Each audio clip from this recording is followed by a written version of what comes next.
Vayeitzei Yaakov in Beersheva. Yaakov leaves from Beersheva, Vayelech Charana, and he goes to Haran.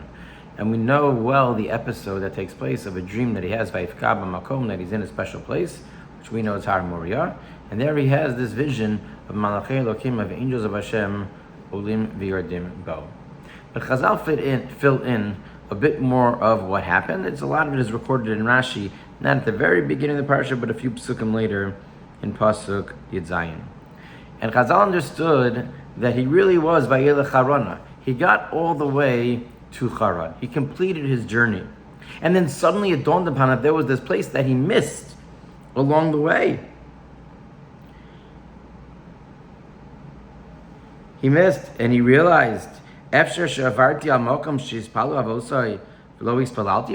be that I passed by the place where my father or my grandfather had davened, a special place, and I didn't stop to daven there? So the Gemara wonders, okay, so why didn't HaKadosh Baruch Hu do something to force him to daven in that place? So he says, if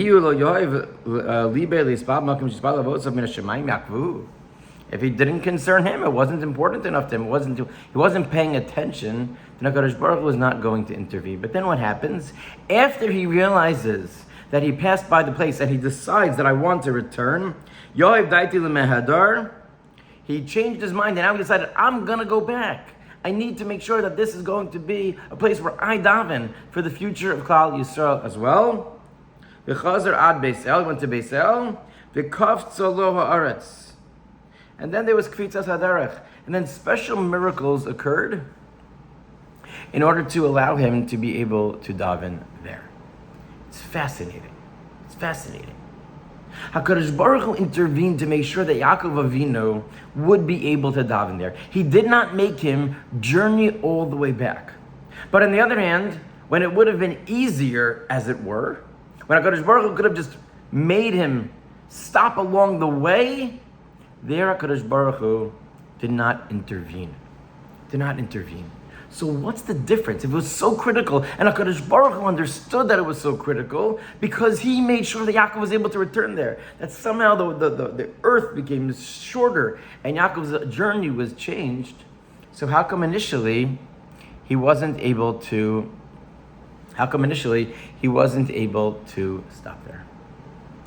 And what you see is that HaKadosh Baruch Hu does not intervene until we open up that Pesach, until we do something. Yes, HaKadosh Baruch Hu wants certain things to happen, but we need to take initiative, especially for the things that are beneficial to us. And if Yaakov is not going to do anything along the way, he's not going to open up that Pesach, then HaKadosh Baruch Hu is not going to widen it. Once it's been opened, once he gets there and he realizes, Oy vavoy, I missed it, I want to go back, then HaKadosh Baruch Hu intervenes. It's the way HaKadosh Baruch Hu runs the world, is that he wants us. He designed the world where we need to take the critical step. We have to show that something is important to us. And then HaKadosh Baruch Hu will sometimes provide us the siyata d'shmaya to be able to do it more easily. But that it should be handed to us straight on a silver platter. That's not how HaKadosh Baruch Hu has created to run his world. And maybe with that we can understand something else, which seems strange in our parsha. Leah gives birth to several children. Her fourth child is named Yehuda. And the Torah there tells us that she calls her son Yehuda. Why does she call him Yehuda? Batar Od Batil Bein in Perik Chavtes Pasuk Lamed Hey. She has another chapter. Vatomer Hapam Odas Hashem. This time I'm going to thank Hashem. Alkein Kara Shemo Yehuda. And therefore, I'm going to name him Yehuda. Rashi says, Shinatalti Yosef Mechalki. I got more than I deserved.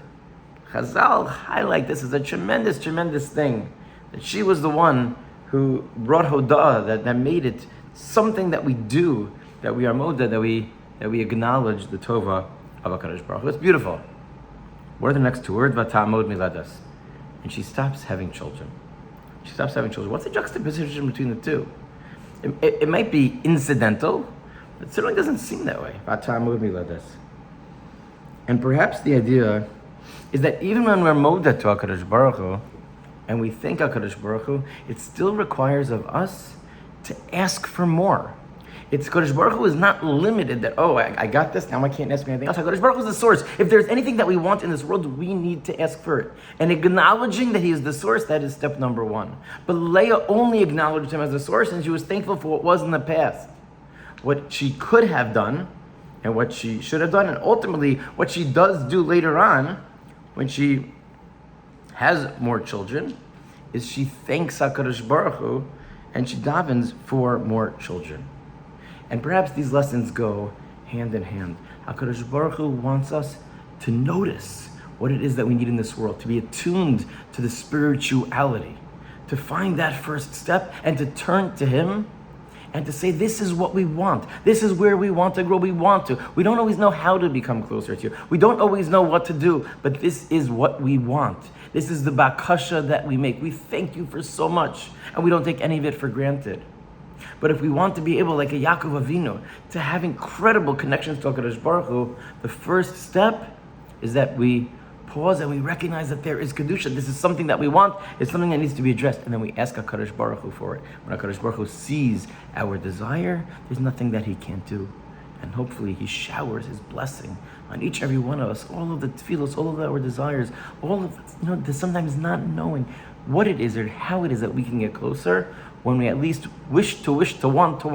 We're in that direction to try and get close to HaKadosh Baruch Hu. HaKadosh Baruch Hu sees that and blesses us all with Besoros Tovos. HaKadosh Baruch Hu should hear all of our tefillos and kabel berachmim uratzon est kol tefillosina.